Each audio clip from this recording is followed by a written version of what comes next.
Hello everyone, I welcome you to today's economics class. This is Rajarshi Palit, and today we are going to discuss about the sectors of Indian economy. Now this presentation is going to be very informative, so I would like that all of you should watch this till the end, and at the end of this presentation there are certain questions that will help you assess your preparation. So let us carry on. The learning objectives of today's lesson: the students will be able to identify various sectors of the economy. They will be able to classify different economic activities. The students will be able to explain the importance of each of the sector and their contribution to economic development. And lastly, the students will be able to explain the structural transformation in the economy. So let us come to the classification of economic activities. From here you can see that the classification of economic activities can broadly be done into three categories. Firstly, on the basis of the activities that are carried out, that is, the economy can be divided into three sectors: primary sector, secondary sector, and tertiary sector. Then, on the basis of the nature of the sector, that is, organized and unorganized sector. And finally, on the basis of ownership, that is, public sector and private sector. The public sector is owned by the government, and the private sector is owned by the individuals or group of individuals. So this is how the classification is done in a particular economy regarding the economic activities. Now let us come to the primary sector. Now what is the primary sector? Primary sector is the sector in which most of the products are obtained from the nature. That is, the nature is giving us the product. So in other words, if we produce a good by exploiting natural resources, it is an activity of primary sector. Like agriculture, all the agricultural produce we get from the nature directly. Then mining and quarrying is also an activity which falls under the primary sector, because the products we get are directly obtained from the nature.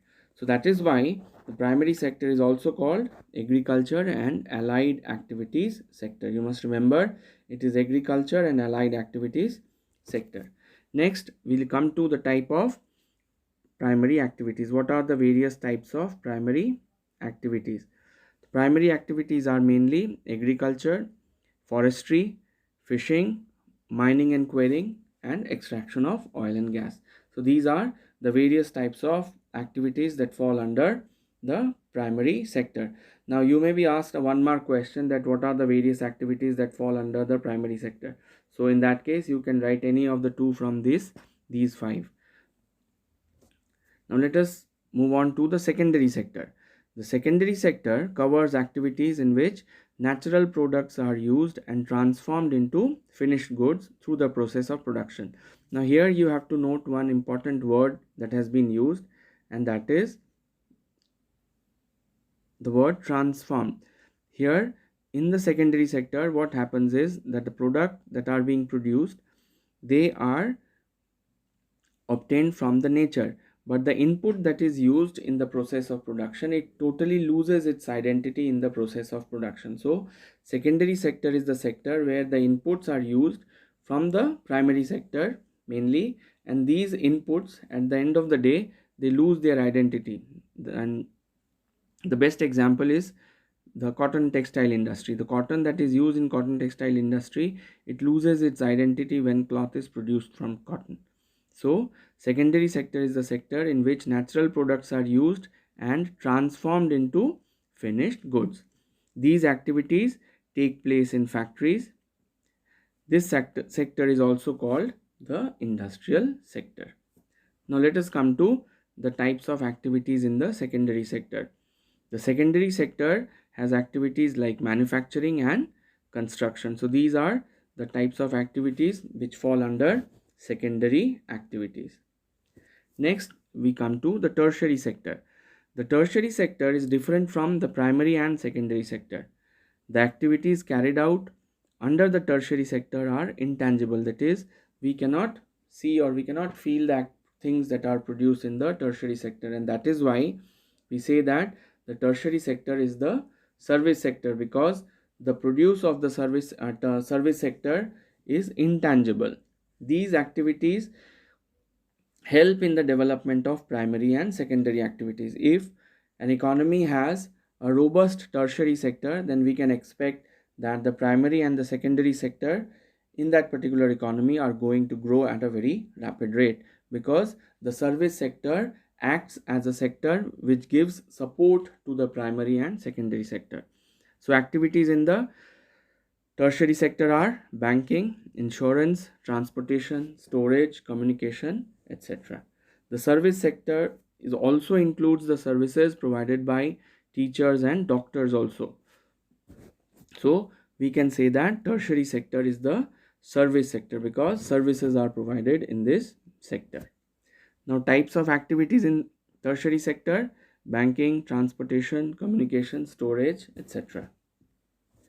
Now let us come to the value addition by each sector. What is the value added by each sector? Now, in order to arrive at the value of the national income or the domestic income of the economy, we have to find out that what is the value that has been added by these three sectors. So what we have to do is we have to add the value that is added by the primary sector, secondary sector and tertiary sector. So once we add the value that has been produced in these three sectors, we get to the value of gross value addition or gross value added. Now gross value added is nothing but the domestic product of the country. What we have to do is we have to add the value that has been produced in the primary sector, secondary sector and tertiary sector. So gross value added is the final value of goods and services produced in an economy during an accounting year. So that means what we have to do is we have to find out the final value of goods and services that have been produced in the economy. Now gross value added, it can be at constant prices and it can be at current prices. When we calculate GDP at a constant price, that means the price of a year which has gone by. Suppose for the year 2019, if I calculate the value of goods and services produced at the price of year 2011, then that will be called GDP at constant price. And GDP at current prices means the value of the goods and services that have been produced in the particular year and accounted for at the prices of that particular year only. That means the current year price. So GDP at constant price is called real GDP and GDP at current price is called nominal GDP. So you have to remember that real GDP is GDP at constant price and nominal GDP is GDP at current price. GDP at constant price helps us to compare the achievement between the years in an economy. If the value of GDP, real GDP is higher for a particular year in comparison to another year, then we can say that the higher values of real GDP indicates economic growth. Now let us come to the assessment part. There are certain questions for you. You should go through these questions and try to answer them. The first is distinguish between primary and secondary sector. Then what are the various activities in tertiary sector? Which sector according to you is gaining importance over the years in Indian economy? This is a very important question. And how can the growth of tertiary sector contribute towards the improvement of primary and tertiary sector? So these questions will help you to assess whether you have understood the chapter properly or not. And I hope that this class was fruitful for you. So hope to see you in my next class. Thank you and have a nice day.